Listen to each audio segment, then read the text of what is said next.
This video contains spoilers. Watch the fucking show. Name a job that's dirty, but someone has to do it. Gynecologist. Okay, I just got off a 30-minute conversation with my mom about this.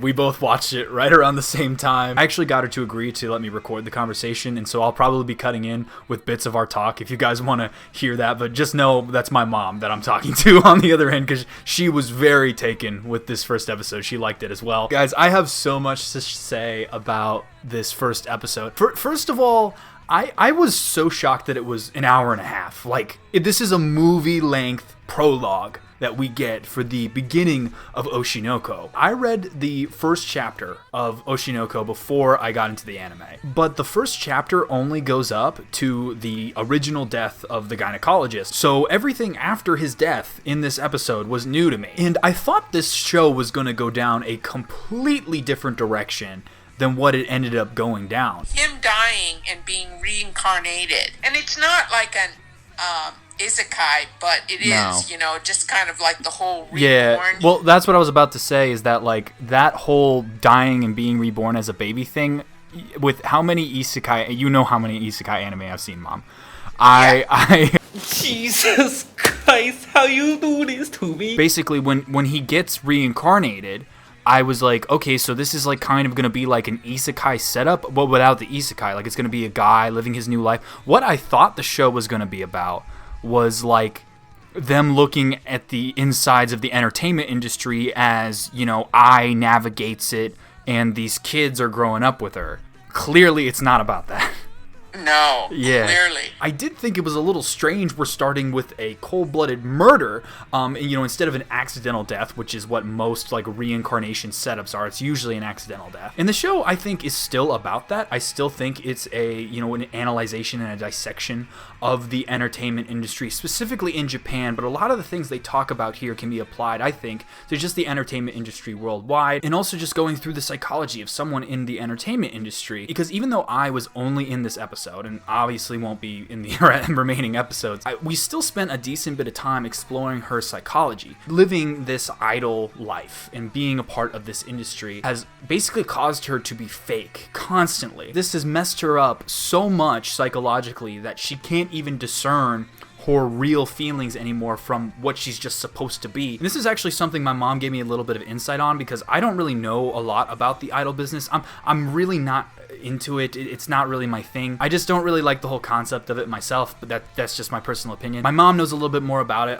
from the Korean side, so she gave me kind of an insight into this like industry as a whole that I didn't have before. So the whole idol concept, obviously I know more about the Korean idol, but the Japanese idol concept is very similar, but even more strict. Yeah, than Korean. Then that's the thing, like these poor girls, they have to basically like just put on this persona 24/7, and like I honestly don't know how people can live like that. But I honestly think just even outside of idols, just like take celebrities, even if you're an American like me, just take like regular celebrities and movie stars and stuff. I feel like people that are celebrities have to put on these masks because they're just constantly being analyzed by everyone. And honestly, I even feel like that this could apply to like content creators. Now, I want to be clear, I'm not talking about myself. I am way too casual about YouTube for this to be applying to me. I mean, this is a hobby for me. This is not like, my living or anything like that. But for people that like make their living on YouTube, and people that like are, like maybe Twitch streamers and stuff like that, I do feel like there is like some sort of pressure on people like that to be a certain way and, act a certain way in order to appease the people that are consuming their content. And like how they talked about like, this whole thing revolves around money, and like, oh yeah, it's being fun, but it's money. And so like there's just like this kind of cynicism that is this overall vibe in Oshinoko that I did get when I was watching that middle part, because while that middle part was very lighthearted and very kind of, just showing them living their lives and enjoying their lives as a family, it also felt like that was what we were focusing on there, is dissecting the mentality of the entertainment industry as a whole, which I thought was really interesting. But then, of course, we have that massive, complete shift Like that whole murder scene just completely shifted the dynamic of the show for me. That came out of nowhere. I can't believe how blindsided I was. The fact that this is now shifted to a revenge kind of like murder mystery anime was not something I was expecting, and it's wrapped in the container of being contained within the entertainment industry, and I think that is so interesting. I am so interested in seeing where this goes from here. And what's funny is I recommended this anime to my mom because she loves mystery kind of horror anime. Like one of her favorite anime is Another. After my mom watched it, she told me that like she was surprised that this would be something I'd like. Let me just say, that is not an anime show that I would have thought that you would recommend.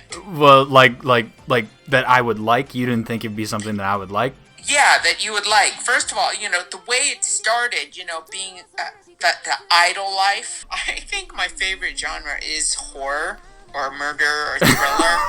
Like, I think those are like literally some of my favorite animes. But Mom, and then you say, oh, I don't like fighting. And you love Berserk, which literally has fight scenes that are like 20 minutes long of dudes getting chopped in half. Berserk is the characters.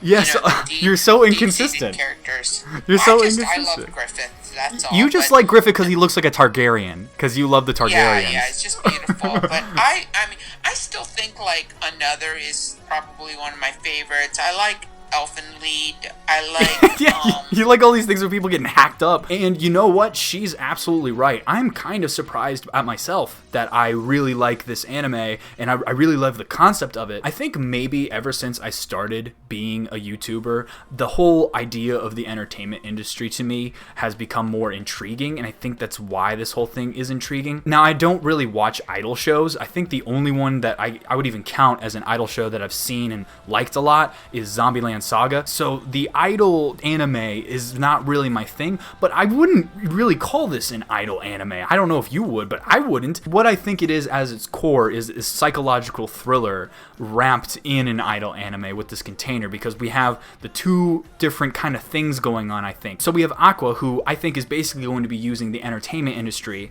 as a catalyst in order to look for his biological father, who he believes is the true mastermind behind both of their murders. And then we have Ruby, who of course was that reincarnated patient that the gynecologist saw. I'm sorry, I can't remember anyone's names right now. I feel like she is going to be like our viewpoint for the entertainment industry. Like, this is how it really is, the entertainment industry, whereas Aqua's story is going to be focused more on him tracking. It's going to be murder mystery, and then Ruby's will be the dissection. That's what I think's going to happen. I have no idea. Like, I'm so excited about this because I thought this was going to be kind of like a happy, whatever, and then I gets killed, and me and my mom were both like, what? Like, what's going to happen? I was wondering how that would hit you. Like, when it happened, like, were you like, like, were you actually surprised? Yeah, I was like, kind of like, holy shit, Yeah. Yeah. And then I was like, she's not gonna die. They're gonna save her. I did too. I thought the same thing. I thought there's no way. Because he called an ambulance, and I was like, she's not gonna die. She's not gonna die. This is just gonna be some major event in her life, and then I was just like, oh shit, she's dead. Yeah, and it was like, up until she died, I didn't think she was gonna die. No, same here. I thought, because like the whole entire episode is about their family life, so I thought that's what the show was gonna be about, right? Yeah. And I just couldn't wrap my head around like, where is the story gonna go? Like in between Aqua saying that he wants to kill his father and I dying, I thought, I thought this was a one-off movie, because like I was like, where does the story go from here? Like, because it was like an hour and a half. I felt like I was watching an anime movie, and so I was like, is the story just over? Like, is this a one shot? Like, I had no idea what the hell's going on, but like, it turns out this is gonna be a revenge story. I was already excited for it beforehand, and I am massively more excited for it now than I was before. I mean, this was just an amazing start. To basically get the whole prologue in one go is so cool, like, because now every subsequent episode is going to be like the real, plot meat of this story, which is going to be tracking down this guy who is the biological father. And like, I have so many questions, and I'm just very excited to be watching an anime like this, because it's been a long time since I've had a nice suspense suspense kind of thriller. I don't know where it will go, but I'm very, very excited to see where it does go. You know, I already told my YouTube viewers that I was very excited for this. I mentioned it in you watched my isekai video, right? Yeah. Yeah. And they said that this is like literally the best grab that High Dive got. Oh, 100%. I mean, I told you this was voted as the #1 most anticipated anime of this season, beating Demon Slayer Season 3. I really think this is going to be like the sleeper hit, because like I feel like no one knew about this before the anime was made, and like I feel like everyone's talking about it now. It's all over Instagram, it's all over YouTube, it's all on Twitter. Like I feel like this is going to be the sleeper hit, because we everyone was waiting for Demon Slayer Season 3. Demon Slayer Season 3 was like the predictable big hit. Everyone knew that was going to be hot. But no one knew about Oshinoko, and I really think this is going to be the sleeper hit of the season. That's what I think. Okay. It is really good, but Demon Slayer is awesome. I mean, you're not gonna beat Demon Slayer. So guys, what did you think of the first episode of Oshinoko? Are you guys excited as me? Because I'm very, very excited. Leave your thoughts in the comment section below. If you guys want me to do more videos on Oshinoko, please hit that like button on your way out so you can let me know. And if you aren't already, please subscribe to the channel. It helps me out more than you know, and it'll let you know when I post in the future. With that being said, I want to thank you all for watching to the very end of the video, and I will see you all next time. Bye.